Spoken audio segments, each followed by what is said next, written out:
Hey guys, my name is Mahindra. Today I'm going to talk about injection molding. So let me talk about you briefly what is injection molding. It's a plastic material is heated above its melting point, which helps to convert the solid polymer to a molten fluid with a low viscosity reasonably. Material is forced into a mold that defines the shape of the article to be produced. Material is heated and deforms as per the shape required finally and let it cool. So plastic material is melted in the heating chamber and then injected into the mold where it cools, and finally the finished plastic part is ejected. The plastic covering of handrail that the shape inside the number of ribs and bosses. Those are the things that are very difficult to make. These days, no doubt, there is a rapid prototyping process that can help us in that. But in case of large-scale production, we will have to go for the injection molding process. So next, let me talk about injection molding. Definition is a manufacturing process in which shaping the plastic or rubber material by injecting heated material into a mold. Injection molding is used for making or producing wire spools, packaging, bottle caps, toys, combs or pocket combs, some musical instruments, small tables, chairs, storage containers, automotive parts and components, and so on. Basically, they are most to plastic usages. So this is how injection molding constructions or the parts should be look. So this is how the machines looks like. So let me go through what are the parts inside the inside the machines. Yeah. So the first is clamping unit. Clamping unit is the molding in induction. A molding of the injection machine has a clamping unit, either the hydraulic type or the toggle type. It is available to hold the pressure developed and withstand the forces and stresses. So next, let's go to cross heads. The clamping mechanism for an injection molding machine has got a toggle link, a cross head linked to connect it to the toggle link, and a driving device for moving the cross head. For driving the cross head, the ball spine shaft is provided parallel to a ball screw. Also, a ball spline nut provided in the cross head is attached with the ball spline shaft so that the cross head may be controlled by the ball spline shaft. So the next is ejector mechanism. Ejector pins are securely clamped between two ejector plates, allowing them to move forward and push the product out of the mold.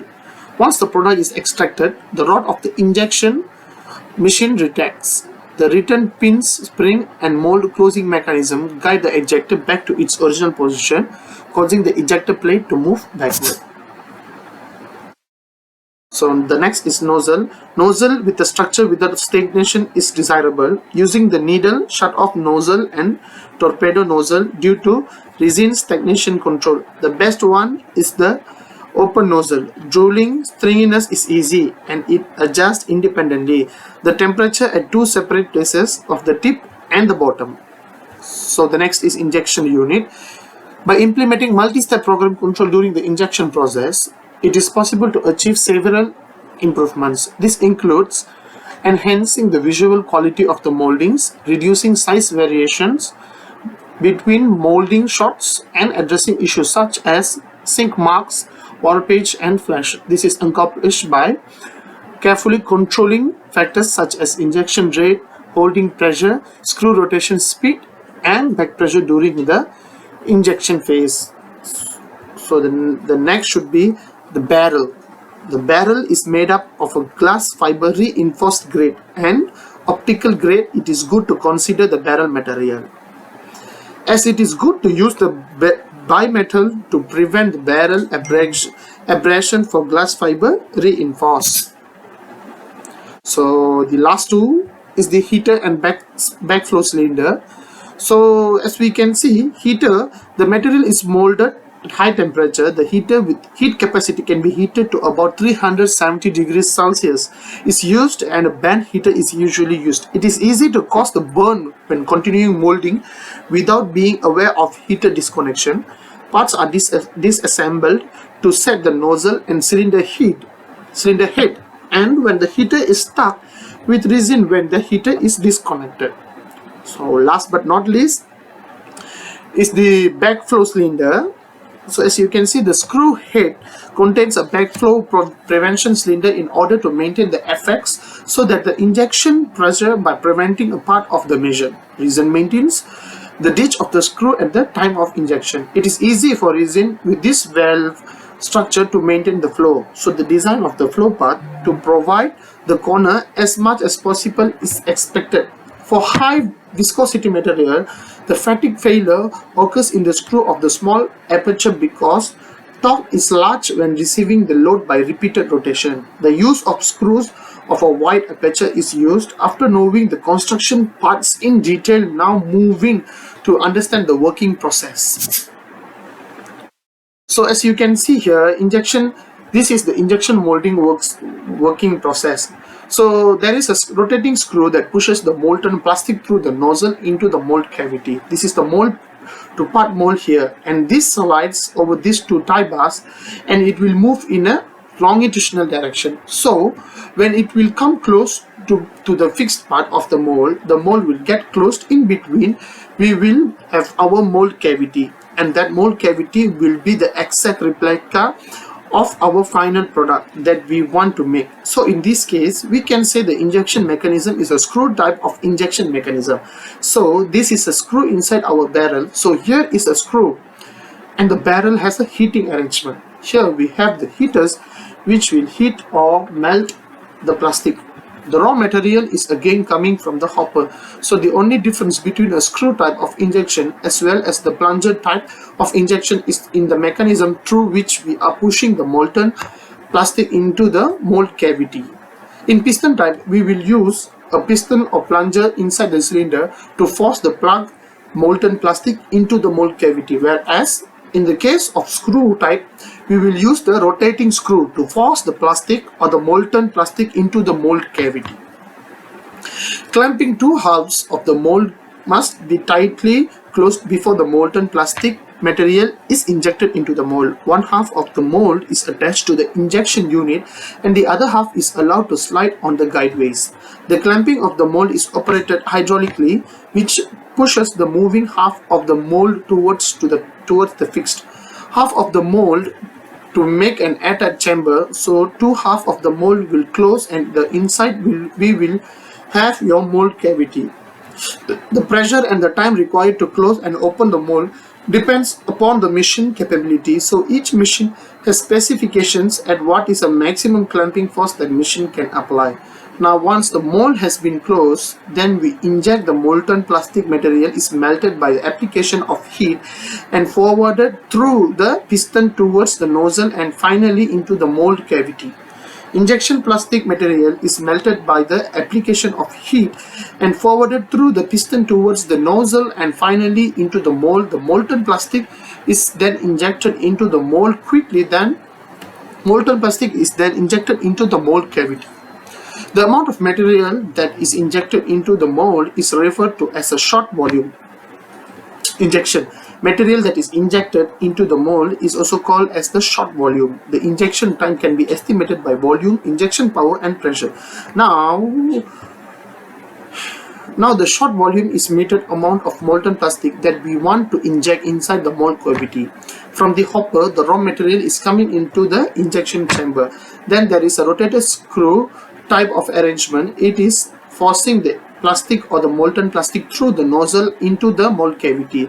The heaters are attached all around the barrel or the injection chamber, which heats the molten plastic, melts the molten plastic.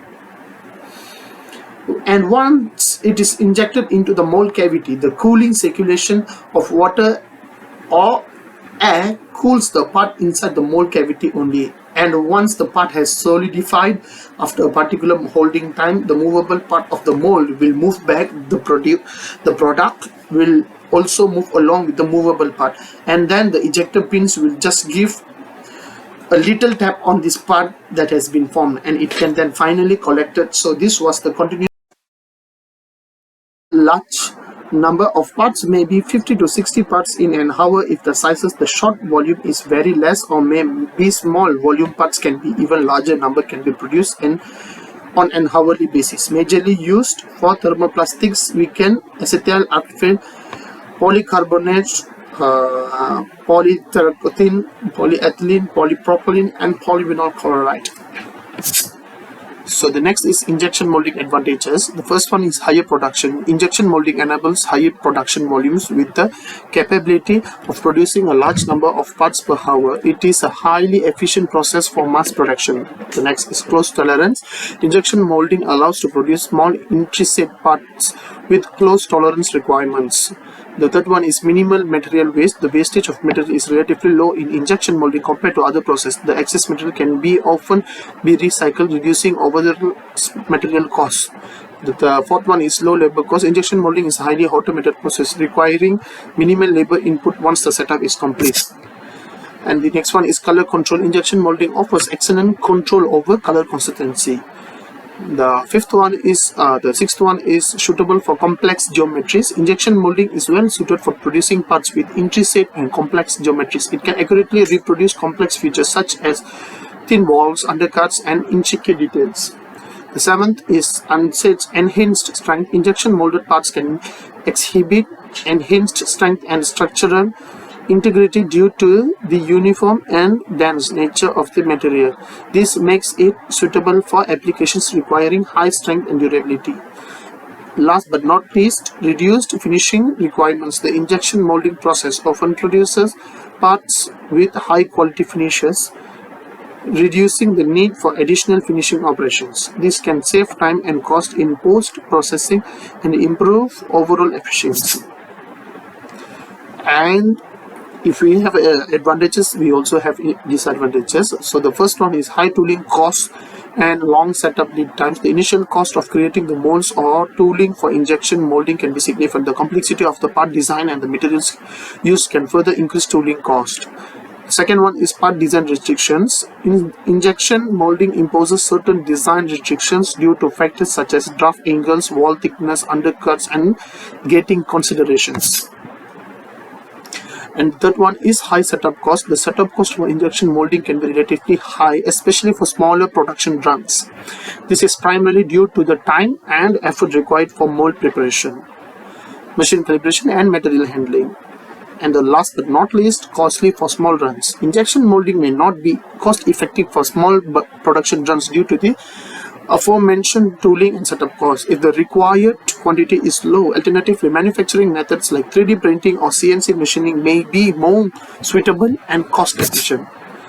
So this is our last slide, whereas we're going to talk about injection molding application. The versatile injection molding process is well suited for manufacturing thin-walled plastic housing products that often feature numerous ribs and bosses on their interior surfaces.